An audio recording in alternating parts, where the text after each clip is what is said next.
नमस्कार दोस्तों मेरे द्वारा किया गया प्रत्येक कार्य मानवता इंसानियत के लिए है, ऐसा है और गरीब लोगों के लिए है।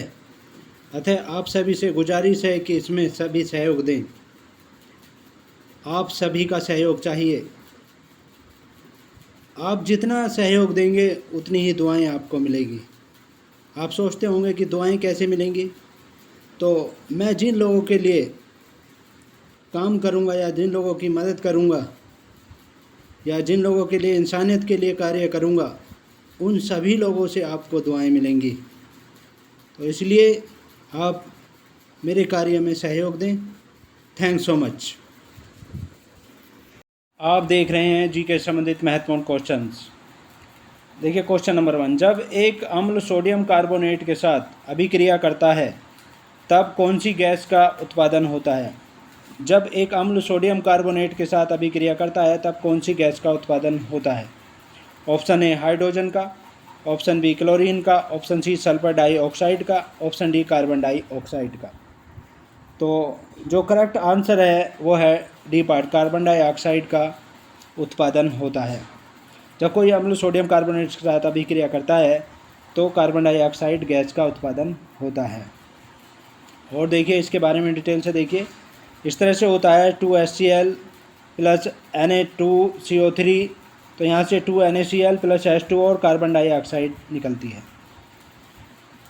सोडियम कार्बोनेट को धोवन सोडा भी कहा जाता है। दोस्तों सोडियम कार्बोनेट को क्या कहा जाता है? धोवन सोडा भी कहा जाता है। और धोवन सोडे का रासायनिक सूत्र जो तो होता है Na2CO3 10H2O होता है। और अम्ल क्षारक से अभिक्रिया कर लवण तथा जल बनाता है। अम्ल जो है क्षारक से अभिक्रिया करके क्या बनाते हैं? लवण तथा जल बनाते हैं। और HCl को म्यूरेटिक अम्ल कहते हैं। HCl को क्या कहते हैं? म्यूरेटिक अम्ल कहा जाता है। और NaCl को साधारण नमक भी कहा जाता है। NaCl को साधारण नमक भी कहा जाता है। CO2 का प्रयोग जो किया जाता है कार्बन डाइऑक्साइड का, वह खाद्य पदार्थों को स्पंजी बनाने में, आग को बुझाने में एवं कार्बोनेटेड ड्रिंक्स में करते हैं। नेक्स्ट क्वेश्चन देखिए, भारत के संविधान की मौलिक अधिकारों की सूची निम्नलिखित में से किस संशोधन द्वारा संपत्ति के अधिकार को हटाया गया था? यानी मौलिक अधिकारों की सूची में से किस संशोधन द्वारा संपत्ति के अधिकार को हटाया गया था? ऑप्शन ए 42वें संशोधन द्वारा, ऑप्शन बी 44वें संशोधन द्वारा, ऑप्शन सी 46वें संशोधन द्वारा, ऑप्शन डी 47वें संशोधन द्वारा। तो जो करेक्ट आंसर है वो है 44वें संशोधन द्वारा संपत्ति के अधिकार को हटाया गया था। और इसके बारे में डिटेल से देखिए, 44वां संशोधन में संपत्ति के अधिकार को मौलिक अधिकारों के भाग से हटाकर कानूनी अधिकार की श्रेणी में कर दिया गया है। इसको अभी एक कानूनी अधिकार बन गया है। और 44वां संविधान संशोधन जो हुआ था 1978 ईस्वी में लाया गया था।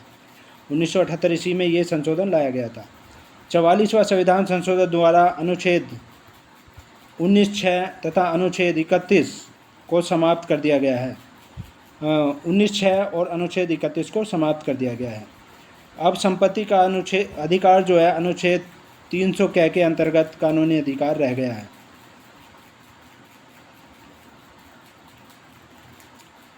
और मूल संविधान में 7 मौलिक अधिकार दिए गए थे और लेकिन संपत्ति का अधिकार हटने से अब 6 मौलिक अधिकार रह गए हैं। और 44वां संविधान संशोधन जो है अधिनियम 42वें संविधान संशोधन अधिनियम में जो विसंगतियाँ आ गई थी उसे दूर करने के लिए लाया गया था।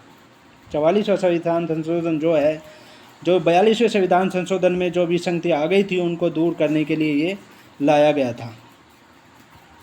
तो ये थे जीके से संबंधित महत्वपूर्ण क्वेश्चंस। इसके नेक्स्ट पार्ट में आपसे फिर मुलाकात होगी। तब तक के लिए शुक्रिया। Thanks so much.